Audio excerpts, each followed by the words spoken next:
আসসালামু আলাইকুম, সবাইকে স্বাগত জানাচ্ছি দেশ আমার টিভির সংবাদে। আপনাদের সাথে আছি আমি জিহাদ হাসান। কাল বাংলাদেশ আওয়ামী লীগের ৭৫তম প্রতিষ্ঠা বার্ষিকী উপলক্ষে মুন্সিগঞ্জে এক বিশাল জনসভা অনুষ্ঠিত হয়। মোহাম্মদ নাসির উদ্দিনের প্রতিবেদন। ২৩ জুন বাংলাদেশ আওয়ামী লীগের গৌরবময় পথ চলার ৭৫ বছরের প্রতিষ্ঠা বার্ষিকী উপলক্ষে কাল শুক্রবার বিকেলে মুন্সিগঞ্জ সদর সুপারমার্কেট কৃষি ব্যাংকের সামনে এক বিশাল জনসভার আয়োজন করা হয়। এই সময় প্রধান অতিথি হিসেবে উপস্থিত ছিলেন মুন্সিগঞ্জ জেলা পরিষদের চেয়ারম্যান ও জেলা আওয়ামী লীগের সভাপতি জননেতা আলহাজ মোহাম্মদ মহিউদ্দিন। প্রধান বক্তা হিসেবে উপস্থিত ছিলেন মুন্সিগঞ্জ ৩ আসনের মাননীয় সংসদ সদস্য হাজী মোহাম্মদ ফয়সাল বিপ্লব এমপি। বিশেষ অতিথি হিসেবে উপস্থিত ছিলেন সদর উপজেলা পরিষদ চেয়ারম্যান বীর মুক্তিযোদ্ধা জনাব আনিসুজ্জামান আনিস। আরও উপস্থিত ছিলেন মুন্সিগঞ্জ পৌর আওয়ামী লীগের সভাপতি জনাব অ্যাডভোকেট আব্দুল মতিন, পৌর আওয়ামী লীগের সাধারণ সম্পাদক মোহাম্মদ সাইদুর রহমান ভুইয়া, মীরকাদিম পৌরসভার সাবেক মেয়র মোহাম্মদ শহীদুল ইসলাম শাহিন, মুন্সিগঞ্জ পৌরসভার ২ নং ওয়ার্ডের কাউন্সিলর মোহাম্মদ সোহেল রানা রানু, ৯ নং ওয়ার্ডের কাউন্সিলর সাজ্জাদ হোসেন সাগর, পৌরসভার ৭ নং ওয়ার্ডের সাবেক মেম্বার মোহাম্মদ সুলতান ব্যাপারী সহ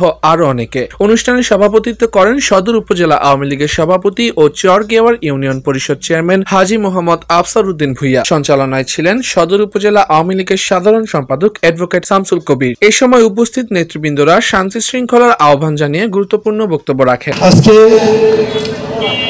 আমাদের আওয়ামী লীগের ৭৫তম প্রতিষ্ঠা বার্ষিকী উপলক্ষে আজকে আলোচনা সভা। বারবার মৃত্যুর মুখ থেকে একাধিকবার ফিরে আসা আওয়ামী নেতৃত্ব।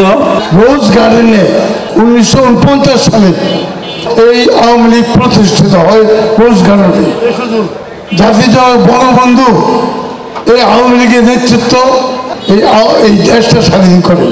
আজকে প্রতিষ্ঠা বার্ষিকীতে আমরা শপথ গ্রহণ করব জনতা শেখ হাসিনার মাধ্যমে বঙ্গবন্ধুর অসমাপ্ত কাজ সমাপ্তির মাধ্যমে বাঙালি জাতির মুখে হাসি ফুটবে, বাঙালি জাতি বিশ্বে প্রতিষ্ঠিত হবে।